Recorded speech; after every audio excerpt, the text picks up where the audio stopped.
Okay, this Tech Tuesday is a simple one, but really important. Also, I like these simple ones because they really do like save a lot of aggravation. So what's going on with both of these brushes is I've used a bunch of them, or used them a lot, and they're basically not spraying correctly. So what's happening is as I'm going to pull back the trigger, I don't get any paint at all until about halfway, and then it blasts out. So what's going on with this brush is inside the nozzle of this brush is dried paint. And if I zoom in on this, there we go, you can see that the needle isn't even showing here. If I go and push this forward, it won't seat all the way. It's like just barely poking out. So what's going on with this brush is there's dried paint inside the nozzle, and it happens. It's normal. It's normal for the airbrush. As you're using it, that paint will just kind of collect in there and dry. So I'm going to show you the way that I kind of get all that out. And what you need is, or what I use, is just one of the inexpensive bamboo meat skewers that you can get at the grocery store. And I like bamboo because it's very strong and resilient. And for what I'm about to do, you need that. And what I do is I take an X-Acto knife and I shave that down so it's the same pointiness of the needle that's coming out of it, like that. So there's the after and there's the before. It takes a little bit of practice. You need a little bit of whittling skills, but you can get it down. So now that I have this all ready to go, I'll need a cleaner. So for this type of paint, the paint that I use, I just use isopropyl rubbing alcohol. So this is only, I've just found this, it's only 50% rubbing alcohol. It's like the dollar store version.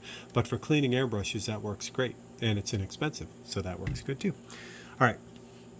So the other thing you'll need is the tools that came with the airbrush to take it apart, because you need a little nozzle wrench. I have a kind of an upgraded nozzle wrench, but your airbrush should come with one. So you just remove the cap. Actually, let me grab that wrench. So this is the fancy one that I got after the fact, which is really nice.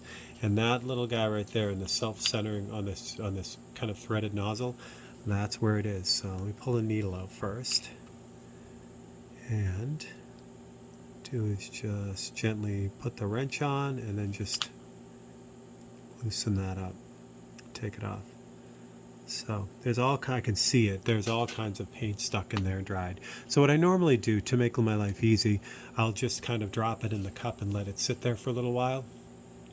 And what that does is the rubbing alcohol will start to break down the paint and make it a lot easier for you to get it out. So I do this on the fly as well, but so I don't really soak it. If I know the paint is just kind of collecting in there and it's still kind of wet, it's easy to get it out. But this brush has been sitting overnight, so I know the paint in there is pretty dried. So I would let this sit. I'd go do something else for about 10 minutes and really let that soften up. But I'm going to kind of advance the process here quickly so you can kind of see what happens. So after you're done letting that soak out, zoom in a little bit. There we go. Take the meat skewer like this. This goes right in the back side of the nozzle. And oh yeah, there is a lot of stuff in here. I can feel it. So the trick to this is usually there's a flat side on this nozzle. I usually put my fingernail on that holds the nozzle from spinning, and then I can gently spin this meat skewer. And when I say gently, I mean gently. If you push really hard on this, there's still a chance you can break the meat skewer off inside of the nozzle, and that creates an entirely new set of problems. You don't want to get into that. So you want to just be gentle. All you're doing is just removing the paint. And when I pull this out now, you can see all the garbage that comes out with that. And what's nice about using the meat skewer, they do have metal reamers for these nozzles too, or that you can either buy or make. But I find the metal on the metal can often do more damage than help. So if it's a needle, the needle is stronger than the nozzle. So if the reamer is made from another needle, you can really do a lot of damage to the inside of this nozzle. This way you really can't damage the nozzle, which is nice. But every time I do that and I pull that out, I'll get more junk.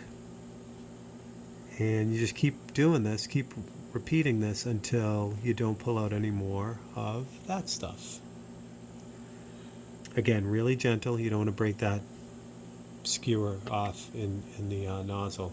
Again, that can be a nightmare. Yeah, there's a lot of garbage in there. So I am going to let this soak, but to double check it, I take the original needle out of that brush, which is this one.